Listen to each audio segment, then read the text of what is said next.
When life hands you lemons, you make lemonade. When life hands you cherries, you make cherry lemonade. When life hands you free cherries, bring a bucket. My wife and I were recently given a bunch of free cherries. Let's see what all we can make with it. We gotta start by deep hitting all these cherries, 6 at a time with this little thing off of Amazon, but I think a wizard spell would actually work a little bit better. There we go. And if you ever wondered why pimento stuffed olives have that little X mark on the other side, it's actually from the deep hitting process, and then it's left with a little cavity that you can put whatever you want in there. Pimento, garlic, cheese. Pretty cool, right? So first we're gonna make some cherry jam / glaze that would go on some good pork. We're gonna start by blending everything up, throwing it in a pot, putting it on the stove, and combining with a little malic acid and sugar. Don't worry about the brandy, we'll get to that later. I started by adding about half a tablespoon of malic acid and a tablespoon of sugar, and then letting it reduce for a little while. Read a little bit of Lord of the Rings, came back, tasted it, added a little more sugar, drank some coffee on the stoop. Man, it's a nice day. Came back, and you can kind of see how this process repeats itself over and over. Then I just waited until it reached my preferred level of consistency and flavor. Occasionally I'd take a sample to do a viscosity test. For this, all you gotta do is put a dollop on a plate, turn it 90 degrees, and see how quickly it falls. In the end, I was left with this cherry jam that goes great on just straight up bread or glazed over some pork or other red meat. Next up, we're gonna make some brandy cherries. Let's go 1 cup of water, 1 cup of brandy, 2 cups of sugar. We're also gonna throw in about a capful of vanilla. Let that simmer in the same pot that had our jam in it to get some more cherry flavor. Toss in a jar full of sliced cherries, let them sit for about 2 minutes, then just dump them back in the jar. Technically, you're supposed to let these things sit for about 4 to 5 weeks, but according to my wife, Oh, they're so warm. I still had a bunch of that awesome brine though, and I couldn't let it go to waste, so I did it again with some whole cherries and then just put them in a Tupperware container. These should go great with dessert dishes or with a fancy-ass cocktail. Up next is by far the weirdest recipe of this video, Spanish pickled cherries. I combined 200 mils of white wine with 50 mils of rice vinegar and 100 grams of sugar in a saucepan. I then threw in some cloves, black pepper, a dash of salt and MSG for savoriness, and half the skin of a dry Guajillo chili for some heat. I poured that brine over a container of whole cherries, and I gotta let it sit for 2 weeks, so let me know if you're curious about the results. Until then, let's make some cherry juice. Start by washing and sanitizing my press and juice reservoir, then I blend up 684 grams of cherries.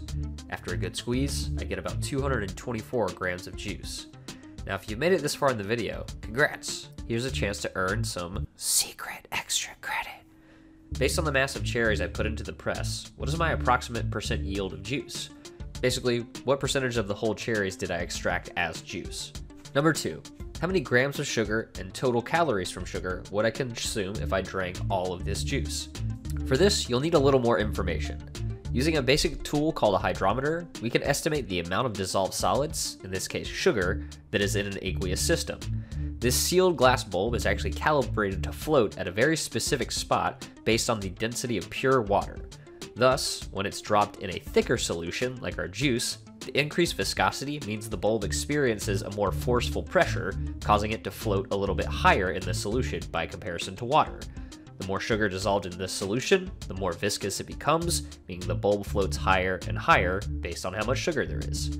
This little scale on the neck is for a type of unit called degree Brix.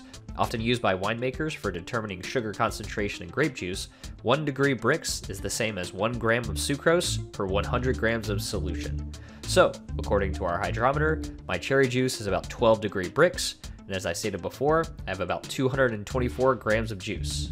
I'll let you take it from there.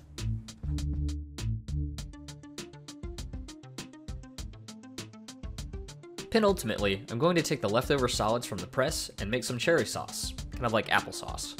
Cherries have a decent amount of fiber, which can be a digestive system aid, and they have a lot of pectin, which can act as a natural thickening agent. But to get most of that pectin to solubilize, it needs time to cook and coagulate. So after adding only a teaspoon of sugar to keep it relatively healthy, I read a little more Lord of the Rings and debated on finding some rabbit and herbs. That sounds good. After about 20 to 30 minutes, I toss that into a container and move on to the last recipe, which utilizes the stems of all the cherries. Apparently, cherry stems can be used to make a sort of herbal tea. First, I dried out the stems in my toaster oven set to 150 Fahrenheit for about 10 minutes, tossed them into my coffee grinder, and now I'm left with something akin to yard trimmings. But after I throw that into a tea ball strainer and let it steep for a few minutes, It's actually pretty solid. If you're a fan of mate, you'll probably like it.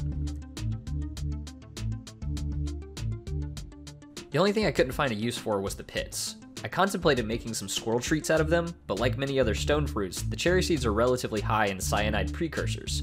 I couldn't really determine from a few Google searches whether or not their concentration was high enough to harm any squirrels or similar animals, so to be on the safe side, they went in the trash.